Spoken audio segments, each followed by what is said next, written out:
So, this is definitely not the topic that I thought we would be talking about to start off this offseason, but hey, let's take our sights over to the Anaheim Ducks and talk about a goaltender that has been one of the more, let's say, good ones over the past half-decade and a bit.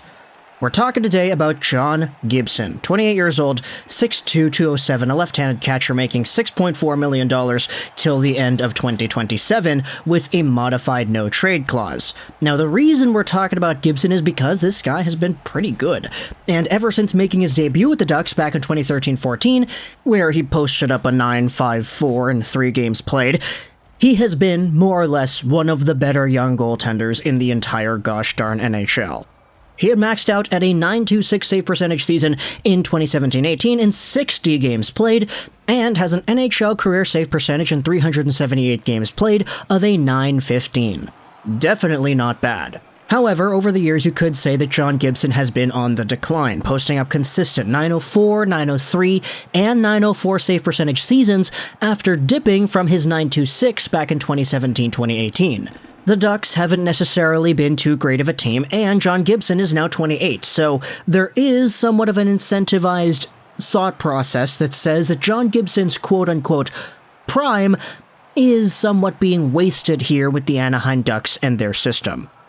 Which is why, a few days ago, when we had ourselves this idea from Frank Saravelli on the DFO Rundown show with Jason Gregor, it was really interesting to note just how this had came to be.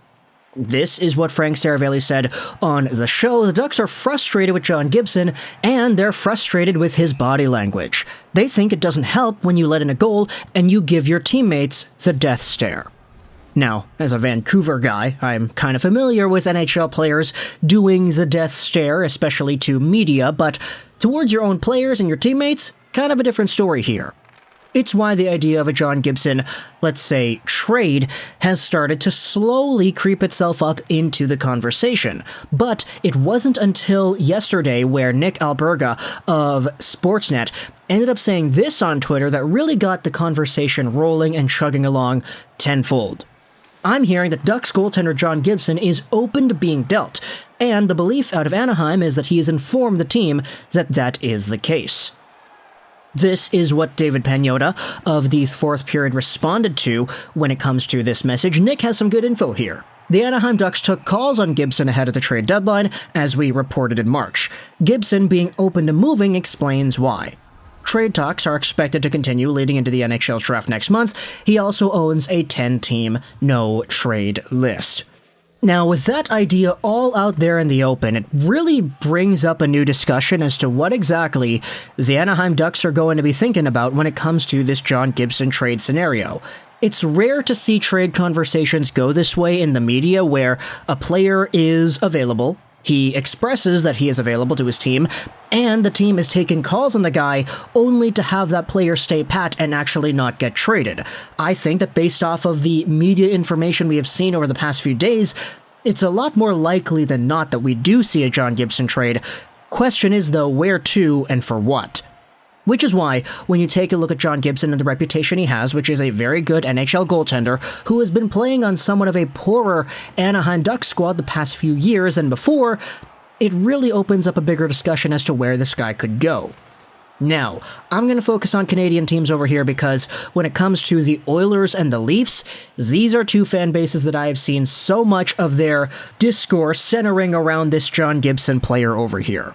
Let's start out with the Edmonton Oilers because they're a little bit closer to me personally because I'm here in Vancouver. You know, the distance is a little bit shorter than that of the Toronto Maple Leafs. But the Oilers just lost out on Mikko Koskinen. That guy's going overseas to Lugano in Switzerland, which is absolutely not a surprise. The guy's contract was up, and he definitely is not an NHL goaltender in my opinion. But either way, he's gone. Mike Smith, he's 40 years old. He's in a position where at the time of recording this audio, we still don't know if he is going to fully come back and be the starter for Edmonton, or if the Oilers are going to try to go another direction with this. Who really knows what the case is with Mike Smith? He is old, and he definitely did not have the best ending to the Colorado series in the playoffs.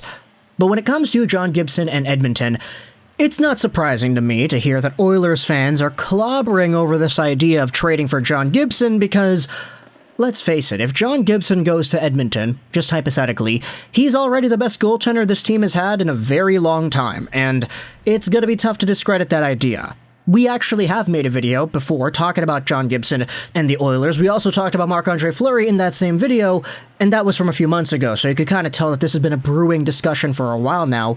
But when it comes to the Edmonton Oilers, it really does depend on John Gibson's 10-team no-trade list, as well as what the Oilers could give up in a potential Anaheim Ducks trade. We know they kind of need to work on their salary as well in order to re-sign Evander Kane. There's an entire Duncan Keith conversation to go around whether or not that guy retires, opening up some cap space, etc. So there are a lot of dominoes that the Oilers are going to need to focus on, and goaltending just happens to be one of the bigger ones. While John Gibson definitely would be an upgrade over Mike Smith in my opinion, I don't necessarily know if John Gibson playing behind Edmonton would be the best version of John Gibson, mostly because this guy played under some pretty good teams in Anaheim to kick off his career, but the previous few seasons of Anaheim Ducks hockey have not been as good, and as a result, you see John Gibson getting the brunt end of that with lower save percentages and less consistency.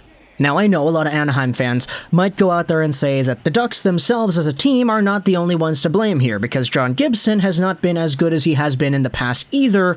So with that idea in mind, the fact that he's making $6 million, the fact that he's got a few more years left, and he is 28, he is quote-unquote in his prime, makes it a lot more easy for Ducks fans to say that they could trade this guy as well. I know that argument exists too, but I definitely do want to give John Gibson, of all people, the benefit of the doubt, because I do believe that there is a very solid goaltending profile that still is there. You just need to play him in the right situations to unlock that. Which is why we go over to the Toronto Maple Leafs, and we talk about what this team has been discussing when it comes to their goaltending situation. Jack Campbell is not guaranteed to be coming back. And so, when you talk about the Peter Mrazek story, the guy wasn't reliable enough in this regular season. Jack Campbell had his ups and his downs. Ultimately, they lost, but it wasn't necessarily Campbell's fault. Nowadays, you ask yourselves, where do the Leafs go from here? And John Gibson, because Toronto is the center of the hockey world, all of a sudden seems to be the newest target on all Leafs fans' minds.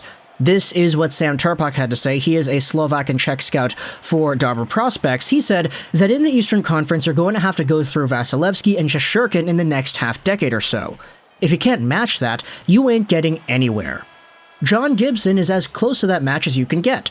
I would say on the Leafs, in the Leafs system, Gibson is up there with those guys. If you can get him, you get him. I believe that in the Leafs system, he is as athletic of a goalie as the turned-up-to-11 version of Jack Campbell. He is a 9.20+ goalie in Toronto, playing around 55 games per regular season. Gibson is an ideal player for the Leafs system, as perfect of a fit as Vasilevsky in Tampa. Now, I get it, you could say, oh, he's really optimistic on John Gibson, he's really optimistic in the Leafs system, but I think we can all agree that the Leafs are a better team than Anaheim is, especially the past few years, right? So if you take a goalie that has been sort of carrying his team these previous few years, put him on a Toronto squad that needs a number one goaltender that is solidified, without a doubt, no questions asked, because Jack Campbell is leaving, you could be setting this guy up for success. And he'll only be 29 as well, so that's kind of like the start of the golden years for most goaltenders, I feel, in the NHL anyway. So there definitely is a lot of room to work with here if you're thinking about this. It's just when it comes to a trade, what exactly could the Anaheim Ducks request in a John Gibson swap? I have no idea, and you're going to have to fill me in the blanks on the comment section of this video as to what you believe that is. First round picks, prospects, a goaltender in return coming back the other way. We have an entire Toronto rumor thing going around about Matt Murray, which we're going to make a video about the next day as well, so maybe you trade away a Peter Mrazek, who really knows, and eventually the Toronto tandem goes Matt Murray, John Gibson, but that's a video for another day.